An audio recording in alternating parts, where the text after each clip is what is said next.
भारत की बात बताता हूं मैं। अब आगे बढ़ते हैं और अगली खबर से आपको रूबरू करवाते हैं। आपको लिए चलते हैं पश्चिम बंगाल।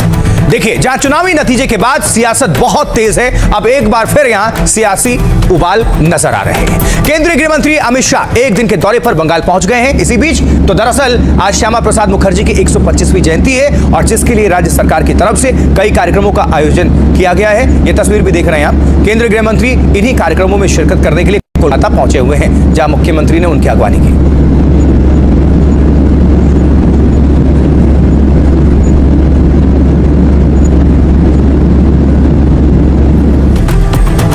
गृहमंत्री अमित शाह ने भारतीय जनता पार्टी के विचारक श्यामा प्रसाद मुखर्जी की 125 फुट ऊंची प्रतिमा स्थापित करने के स्थान पर भूमि पूजन और शिलान्यास किया है। यह प्रतिमा कोलकाता के इको पार्क में स्थापित की जा रही है।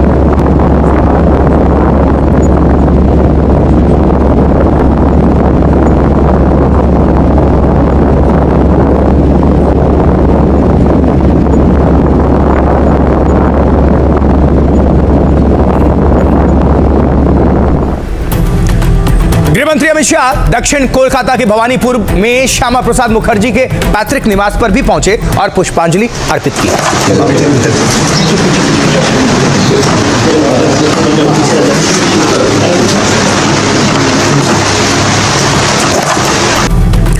अब आपको कुछ और डिटेल्स और तस्वीरें हम दिखाने जा रहे हैं। देखिए, क्योंकि हाल में दान किए गए कई कीमती सामानों के गायब होने की खबरें आ रही थी लगातार, आप सभी तक भी पहुंची होंगी। ट्रस्ट की बैठक के बाद ऐसे सामान दिखाए गए उसमें। ये देखिए, जिन काकभूषण जी महाराज का बार बार नाम लिया जाता है कि कहाँ है, वे यहाँ पर विराजमान है।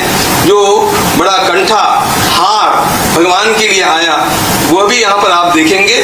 जिन पादुकाओं की बातें चली है, जिन पर भगवान के चरण चिन्ह अंकित है, ये पादुकाएं भी यहाँ पर है। ये सारे हमने केवल नमूने के रूप में जो वस्तुएं चर्चा में आई उन्हीं को यहाँ पर लाया है। ऐसी सारी 2800 वस्तुओं का पूरा संग्रह हम लोगों के पास सुरक्षित है। जिन काकभूषण जी महाराज का बार बार नाम लिया जाता है कि कहाँ है, वे यहाँ पर विराजमान है। जो बड़ा कंठा हार भगवान के लिए आया, वह भी यहाँ पर आप देखेंगे। जिन पादुकाओं की बातें चली है, जिन पर भगवान के चरण चिन्ह अंकित है, ये पादुकाएं भी यहाँ पर है। और मंदिर ट्रस्ट की तरफ से कहा गया है तरफ से कि दान किए गए 2800 सामान पूरी तरह से सुरक्षित है, महफूज है और घबराने की कोई बात नहीं है।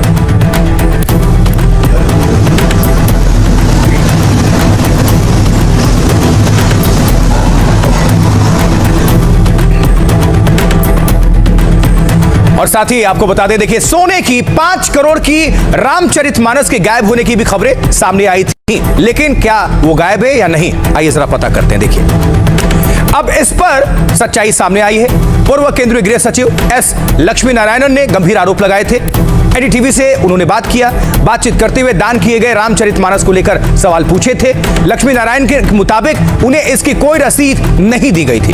जिस जगह पर पहले रखा गया था वहां से हटा दिया गया था। करीब 5 महीने तक यह मौजूद था और बाद में कभी भी दिखाई ही नहीं दिया। चंपत राय से कई बार बात करने पर भी मामला सुलझ नहीं सका।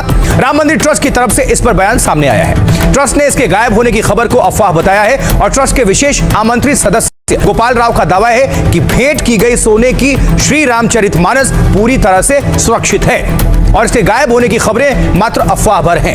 श्रद्धालुओं से भ्रामक खबरों और अफवाहों पर ध्यान नहीं देने की अपील की गई है। ट्रस्ट ने कहा है कि दानदाता इसे आकर देख सकते हैं। यह पवित्र ग्रंथ पूरी तरह से सुरक्षित है और सुरक्षा कारणों से इसे लॉकर में रखा गया है, यह कहना है ट्रस्ट का। वहीं इस पर पूर्व गृह सचिव ने क्या कुछ कहा था और आज मंदिर ट्रस्ट की तरफ से क्या कुछ कहा गया है, दोनों को सुनिए। आरएसएस कार्यकर्ता मेरे को ले गए आरएसएस चीफ के पास। वो उन्होंने ही भेजा है कि उसकी पूजा चालू हो गई है और वापस उधर स्थापित हो चुकी है। तो मैं बहुत ही खुश हूँ और मेरे पूरे परिवार वाले खुश हैं, क्योंकि जिस उद्देश्य से हमने उसको रखवाया था, जिस आदर और जिस भावना के साथ रखवाया था, उसकी पूरी हो गई। रामायण की पुस्तक कहाँ है और वो हमारे काकभूषण जी महाराज कहाँ हैं, वो गले का हार कहाँ है और वो पादुकाएं कहाँ है, किस प्रकार की 2800 वस्तुओं का रजिस्टर हम लोगों के पास उपलब्ध है और वे सारी वस्तुएं सुरक्षित हैं। इन सब बातों को दृष्टिगत रखते हुए हम अब आगे जो काम करने वाले हैं वो काम इस प्रकार का होगा कि कहीं पर भी किसी को 1% भी कहीं दोष निकालने की क्षमता न रहे। इतना शुद्ध काम करके दिखाने के लिए हमारा यह न्यास अब कटिबद्ध है। जो उसमें सोना चांदी था वो सब दिखा दिया, वो सब ट्रस्ट में है, वो साबित करा दिए, दिखा भी दिए।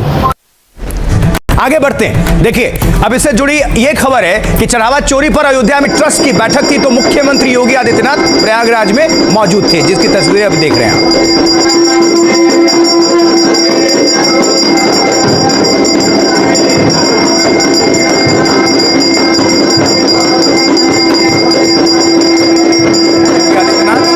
डिप्टी सीएम केशव प्रसाद मौर्य भी दिख रहे हैं, स्वतंत्र देव सिंह की भी मौजूदगी है, नंद गोपाल नंदी की भी मौजूदगी है, जो कि प्रयागराज में है।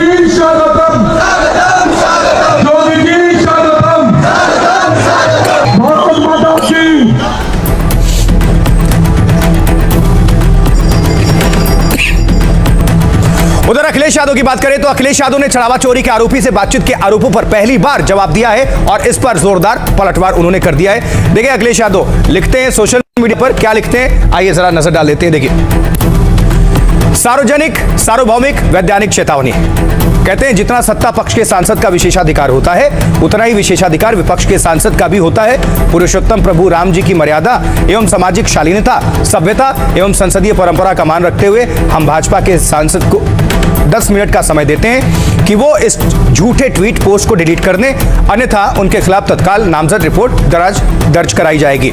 ये टिन्नू के संबंध में है।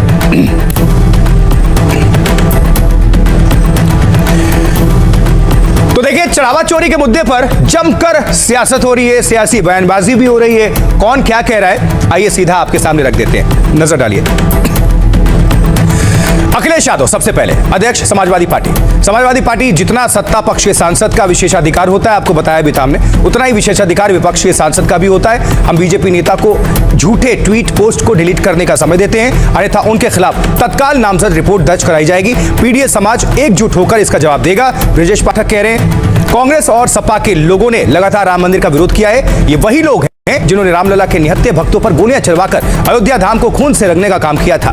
पवन पांडे कह रहे हैं समाजवादी पार्टी के नेता हैं, राम मंदिर डकैती, चोरी और लूट के कारण पूरी दुनिया में कलंकित हुआ है। इसका कारण ट्रस्ट में बैठे लोग और ट्रस्ट के गुर्गे हैं। बीजेपी टिन्नू यादव अखिलेश की बात पर झूठ बोल रही है। बीजेपी 900 से ज्यादा बार दोनों की बात का रिकॉर्ड सामने लाए। इमरान मसूद नेता कांग्रेस, अयोध्या के राम मंदिर में चोरी हुई है, चोरी भी बहुत बड़ी हुई है। यहाँ 16 करोड़ श्रद्धालु आते हैं, कोई भी दर्शन करता है तो मुझे नहीं लगता कि 100 रुपए से भी कम देकर जाता होगा। ये चोरी केवल पैसों की नहीं है, ये आस्था पर चोट है। चढ़ावा चोरी के बाद विपक्ष जहां सरकार को घेरने में लगा हुआ है, वहीं सरकार विपक्ष को निशाने पर ले रहा है।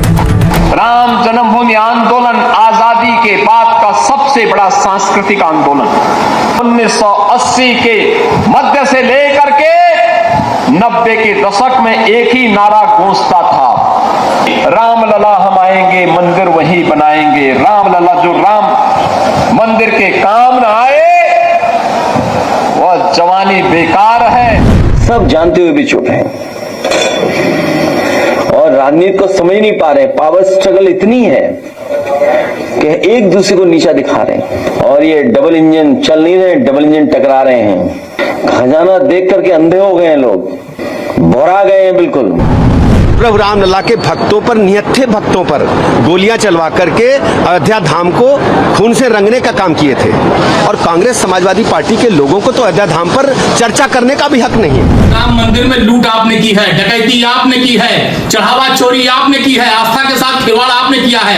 आप डकैत हैं, चोर हैं, बेईमान हैं और आपकी जगह जेल में है। माननीय अखिलेश यादव को बदनाम करना और उनके खिलाफ झूठी साजिश करना बंद करिए। ये वही लोग हैं जिन्होंने कार सेवकों पे गोलियां चलाई थी और खून की नदियां बही थी इसी अयोध्या के पवित्र नगरी पर। और ये घड़ियाली आंसू बहाने वाले लोग कभी हिंदू धर्म की आस्था के पर बात उठा ही नहीं सकते। हिंदू समाज के ठेकेदार बनना बंद कीजिए, अपने संगठनों में से हिंदू शब्द बाहर कर लीजिए, फिर जितनी डाका डालना है डालिए, जितनी चोरियां करनी है करिए, लेकिन हिंदू समाज को बदनाम मत कीजिए। हिंदू समाज से अपनी दुकानें चलाना बंद कीजिए। ये नकली बगुला भगत है। जो ऐसा काम किया है प्रभु श्री राम नहीं माफ करेंगे। और उस राज्य के मुख्यमंत्री